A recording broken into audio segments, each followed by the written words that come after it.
মুক্তির অপেক্ষায় ভিকি কৌশল ও দীপ্তি দিমরির ব্যাড নিউজ।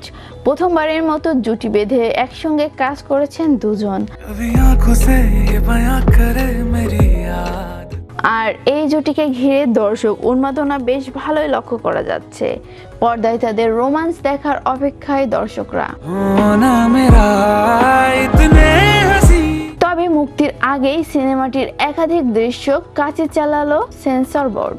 জানা গেছে central board of film certification bad news সিনেমার একাধিক অন্তরঙ্গ দৃশ্য বাদ দিয়েছে। মূলত 3টি চুম্বন দৃশ্য বাদ দেওয়া হয়েছে সিনেমাটি থেকে। এর মধ্যে প্রথম যে চুম্বন দৃশ্যটি বাদ গিয়েছে সেটি 8 সেকেন্ডের ছিল, পরের দৃশ্যটি 9 এবং শেষেরটি 10 সেকেন্ডের ছিল। সব মিলিয়ে 27 সেকেন্ডের চুম্বন দৃশ্য বাদ দেওয়া হয়েছে ব্যাড নিউজ থেকে, যা স্বাভাবিকভাবেই ভিকি কৌশল এবং দীপ্তি দিমরির ভক্তদের জন্য ব্যাড নিউজ। কিছুদিন আগেই মুক্তি পেয়েছে সিনেমার গান, যেখানে বেশ ঘনিষ্ঠতা দেখানো হয়েছে দুজনের মধ্যে। যথেষ্ট রোমান্স পর্দায় ঝরাতে যাচ্ছেন এই জুটি, তা বোঝাই যাচ্ছে।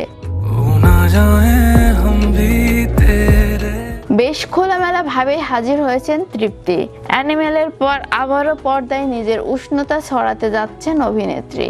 আনন্দ তিওয়ারি পরিচালিত ব্যাড নিউজে অভিনয় করেছেন ভিকি কৌশল, দীপ্তি দিমরি ও অ্যামি ভিক। নেহা ধুপিয়াকেও গুরুত্বপূর্ণ চরিত্রে দেখা যাবে। করণ জোহরের ধর্মা প্রোডাকশন হাউজের এটি প্রযোজনা করেছে। 19 জুলাই মুক্তি পাবে সিনেমাটি। শাহিন আলম, বিশ্ব বাংলা 24 বিনোদন ডেস্ক।